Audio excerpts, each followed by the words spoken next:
जय माता दी। प्यारे भक्तों, आप सभी का स्वागत है, अभिनंदन है।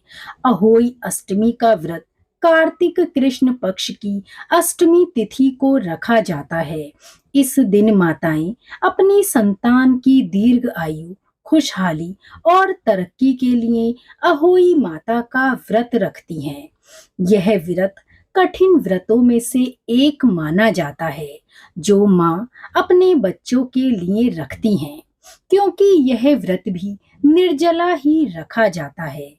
रात को तारे निकलने के बाद, तारों को अर्घ देने के बाद ही व्रत का पारण किया जाता है।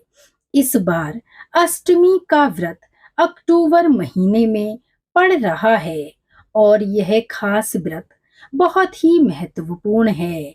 कार्तिक कृष्ण अष्टमी तिथि शुरू हो रही है 24 अक्टूबर 2024 को 1:08 पर, और वहीं इसकी समाप्ति 25 अक्टूबर को 1:58 पर हो रही है।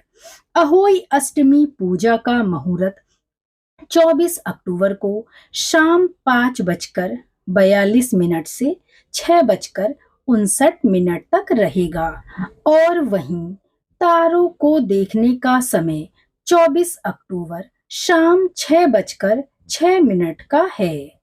चंद्र अर्घ के द्वारा जो माताएं व्रत को खोलेंगी, उसका मुहूर्त 24 अक्टूबर को 11:55 का है। अब हम अहोई अष्टमी की व्रत कथा और आरती अहोई माँ के चरणों में ध्यान करते हुए सुनेंगे। अहोई अष्टमी व्रत की पौराणिक कथा। प्राचीन काल में एक साहूकार था, जिसके 7 बेटे और 7 बहुएं थीं। इस साहूकार की एक बेटी भी थी, जो दीपावली में ससुराल से मायके आई थी। दीपावली पर घर को लीपने के लिए 7 बहुएं मिट्टी लाने जंगल गईं, तो ननद भी उनके साथ चली गई। साहूकार की बेटी जहां मिट्टी काट रही थी, उस स्थान पर स्याहू शाही अपने 7 बेटों के साथ रहती थी। मिट्टी काटते हुए गलती से साहूकार की बेटी की खुरपी के चोट से स्याहू का एक बच्चा मर गया। इस पर क्रोधित होकर स्याहू बोली, मैं तुम्हारी कोख बांधूंगी। स्याहू के वचन सुनकर साहूकार की बेटी अपनी 7 भाभियों से एक एक कर विनती करती है कि वह उसके बदले अपनी कोख बंधवा ले। सबसे छोटी भाभी ननद के बदले अपनी कोख बंधवाने के लिए तैयार हो जाती है। इसके बाद छोटी भाभी के जो भी बच्चे होते हैं, वे 7 दिन बाद मर जाते हैं। 7 पुत्रों की इस प्रकार मृत्यु होने के बाद उसने पंडित को बुलवाकर इसका कारण पूछा। पंडित ने सुरही गाय की सेवा करने की सलाह दी। सुरही सेवा से प्रसन्न होती है और उसे स्याहू के पास ले जाती है। रास्ते में थक जाने पर दोनों आराम करने लगते हैं। अचानक साहूकार की छोटी बहू की नजर एक ओर जाती है। वह देखती है कि एक सांप गरुड़ पंखनी के बच्चे को डसने जा रहा है, और वह सांप को मार देती है। इतने में गरुड़ पंखनी वहां आ जाती है, और खून बिखरा हुआ देखकर उसे लगता है कि छोटी बहू ने उसके बच्चे को मार दिया है। इस पर वह छोटी बहू को चोंच मारना शुरू कर देती है। छोटी बहू इस पर कहती है कि उसने तो उसके बच्चे की जान बचाई है।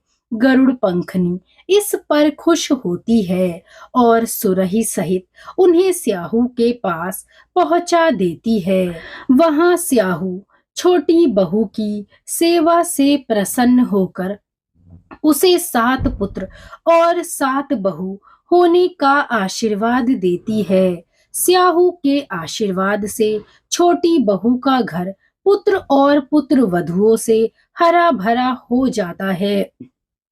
अहोई का अर्थ एक यह भी होता है अनहोनी को होनी बनाना और किसी अप्रिय अनहोनी से बचाना। तो बोलिए अहोई माता की जय, अहोई व्रत कथा की जय। अब हम अहोई माता की आरती करेंगे। जय अहोई माता, जय अहोई माता, तुमको निश दिन ध्यावत हरि विष्णु धाता। जय अहोई माता, ब्रह्माणी रुद्राणी कमला तू ही जग माता। जो कोई तुमको ध्यावत नित मंगल पाता। जय अहोई माता, तू ही है पाताल वसंती, तू ही सुखदाता। कर्म प्रभाव प्रकाशक, जगनिधि से त्राता। ओम जय अहोई माता। जिस घर थारो वासा वही में गुण आता। कर न सके सोई कर ले, मन नहीं घबराता। ओम जय अहोई माता, तुम बिन सुख ना होवे, पुत्र न कोई पाता। खान पान का वैभव, तुम बिन नहीं आता। जय अहोई माता, शुभ गुण सुंदर युक्ता, शीर निधि जाता। रतन चतुर्दशता को कोई नहीं पाता। जय अहोई माता, श्री अहोई माँ की आरती जो कोई गाता। और उमंग अति उपजे, पाप उतर जाता। जय अहोई माता, बोलिए अहोई माता की जय।